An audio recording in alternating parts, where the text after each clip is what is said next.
Olá, estamos novamente aqui, eu e o professor Rodrigo Dias Rosa, continuando com o assunto que é a paixão dele, Simples Nacional. E hoje a gente vai falar sobre imagem de valor agregado, MVA, ou Índice de Valor Agregado, IVA, que alguns estados chamam de IVA, né? MVA em alguns estados como São Paulo, tem outros que chamam IVA, mas na busca de entender como funciona o cálculo de alguns tributos, é importante você ter uma noção das diferentes determinações que se tornam em relação à margem de lucros, né? E outros. E o MVA, ele continua sendo uma dúvida para as pessoas, justamente pelo fato que a maioria não tem conhecimento, nem sabe o que ele representa, às vezes, para que é útil, porque, tecnicamente, o MVA é uma espécie de margem de lucro que o governo costuma aplicar à mercadoria, desde o momento em que ela saiu da indústria e considera as várias margens ao longo sua cadeia de distribuição, né, ou de vendas. E para vocês saberem detalhes relevantes acerca da MVA, foi que eu convidei aqui o professor Rodrigo, que ele vai dar o foco no Simples Nacional. Não é segredo que no Brasil a gente tem um monte de taxas e tributos aplicados no valor final, né, dos produtos. Então, é importante que você entenda como é que essa margem agregada funciona. Como se não bastasse o MVA, ainda tem o tal do MVA ajustado, porque, tecnicamente, as secretarias determinam uma margem para o ICMS, ao qual deveria ser pago por substituição. Assim, o MVA é aplicado em produtos ou grupos de produtos para dar equilíbrio entre os preços, né, nas aquisições internas, interestaduais. E o interessante é que o MVA é conhecida, a MVA, como lucro substituído, pelo fato de coincidir com a necessidade de você reduzir vantagens que existem referente ao preço final de um produto e provavelmente está sujeita à substituição tributária.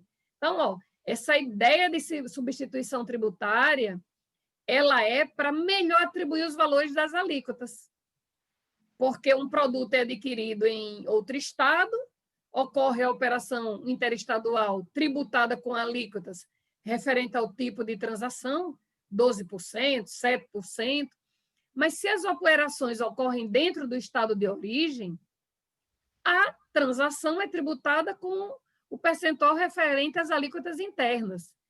E isso diz respeito, basicamente, à ideia de MVA comum e a MVA ajustada, porque a gente tem ainda dúvida em relação ao cálculo. O que é essa MVA ajustada? Como ela funciona? Porque é crucial você ter essa diferença, porque isso tende a determinar a maneira como você vai fazer os cálculos. Porque a MVA ajustada ela é aplicada em operações que são interestaduais. Então, você tem que considerar as alíquotas do estado de destino de uma determinada mercadoria e também analisar a alíquota interestadual para fazer os cálculos. Complicado? Trouxe o professor Rodrigo Dias para desatar esse nó na cabeça de vocês. Seja muito bem-vindo, professor Rodrigo. Muito obrigado, professora Lieda, né? Então, vale ressaltar, né? Então, todo mundo que está aqui, um grande abraço para todos vocês. Vale ressaltar que no Simples Nacional, o ICMS-ST, ele é por fora, né? Então, lá nos tributos do Simples Nacional, nós temos o ICMS, mas é o outra famoso dúvida, o que é por ICMS por fora, dentro, né? o que é por dentro? Como é que eu faço esse cálculo?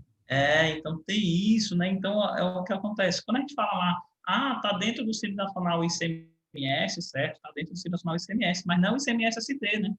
Então, quando você faz uma venda, como bem explicado aí com a professora Lieda, quando geralmente nós temos duas figuras, quando vamos falar sobre substituição tributária. Nós temos a figura do substituto e a figura do substituído. Isso muda bastante, até código de CFOP na nota fiscal, muda também o código CSOSN. Então, tudo isso tem impacto com essa parte da substituição tributária. Só que para a gente saber o que é substituto e substituído é bem simples. Imagine que o professor Alieda me contrata para ministrar uma aula.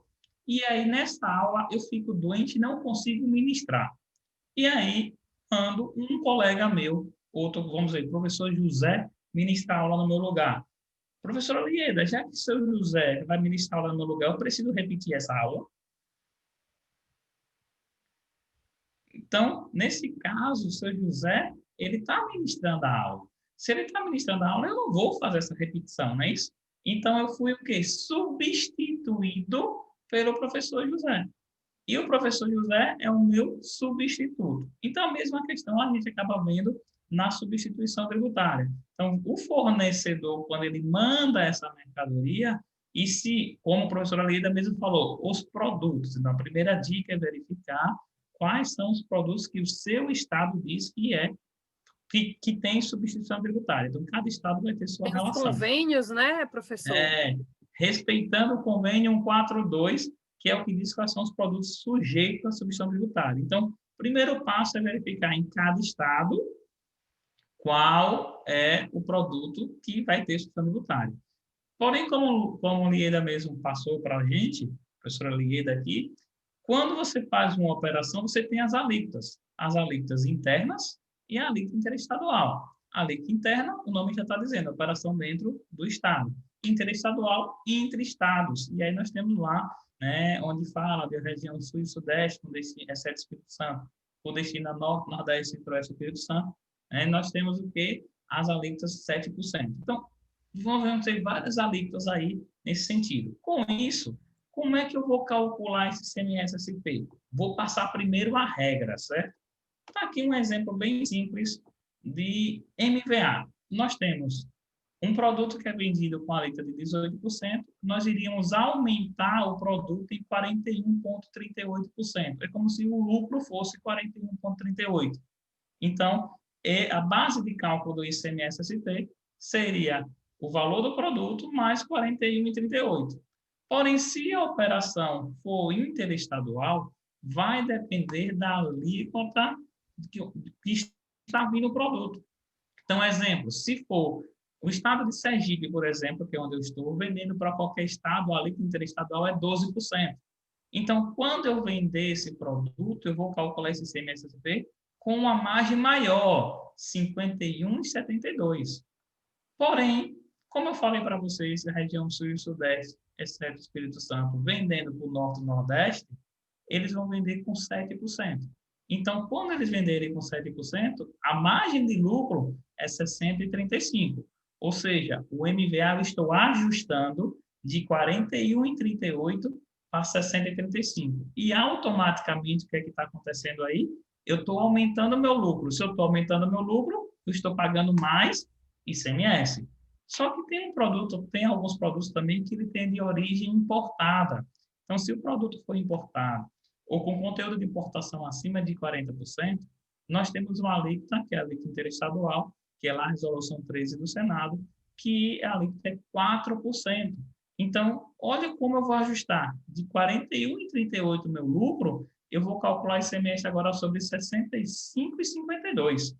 Então, Tudo muito percebe que simples, tudo muito muito simples. simples assim, né?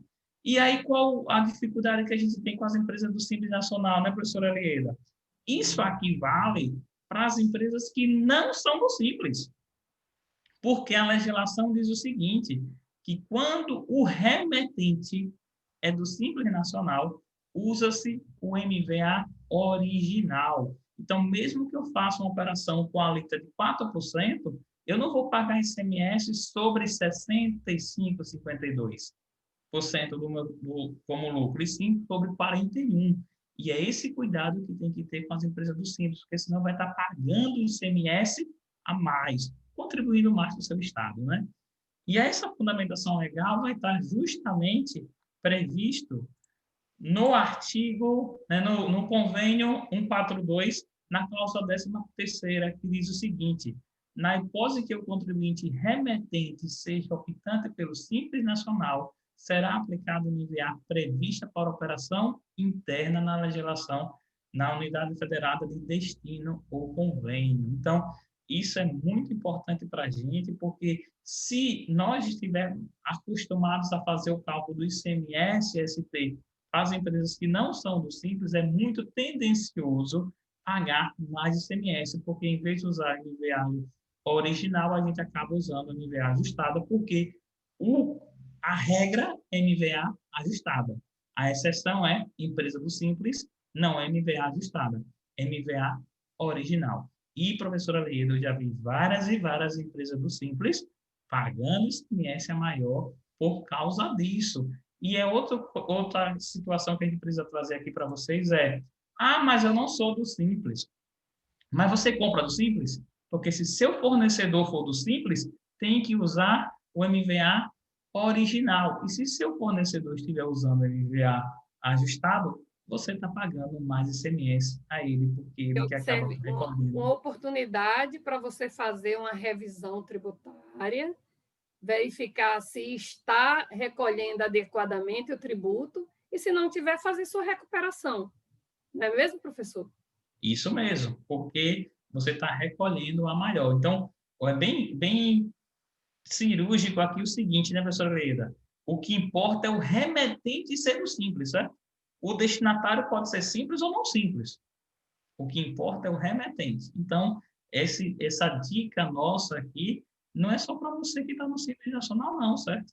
É para você que está no Lucro Real, Lucro Mil, que tem fornecedores que são do Simples, né? Então, verifica isso, porque pagando maior está afetando também o seu fluxo de caixa, né? Então, olha quantas situações acaba tendo no Simples Nacional, que é realmente uma exceção para a gente. Vocês viram por que a gente está trazendo a cada apresentação cirurgicamente algumas situações, porque o Simples Nacional é uma matéria muito complexa. Tem muitas nuances, tem que ter muita expertise, muita leitura, muito estudo, para que você seja aquele profissional top das galáxias, como é o professor Rodrigo Dias Rosa. Professor Rodrigo, muito obrigada. E teria mais algo assim que o senhor quisesse acrescentar acerca ainda desse aspecto do ICMS, do MVA, da MVA, da margem agregada? Uma dica bem importante aqui que a gente acaba passando no final, professora, e você que está aqui nos assistindo, é o seguinte: também verifica se seu estado, esse produto está como substituto tributário, porque existem várias mudanças na legislação e, às vezes, os fornecedores não estão atualizados e acaba cobrando ICMS, ST de produto que saiu do protocolo, porque para que haja cobrança de ICMS entre um estado e outro, tem que haver o convênio e o protocolo entre os estados envolvidos. E, às vezes, alguns estados tiram, um exemplo, tirou o produto lá, fralda descartável do ICMS-SP. Eu trabalhei muito com ICMS-SP quando eu trabalhava na indústria de fralda descartáveis, que no meu estado é ICMS-SP. Então, saiu do ICMS-SP, um exemplo. Se saiu do ICMS-SP, não deve ter mais cobrança. Porém, às vezes, o fornecedor demora a verificar isso e você acaba Atualizar, né, pagando seu o sistema. ICMS a mais porque está se cobrando o ST de produto que não é.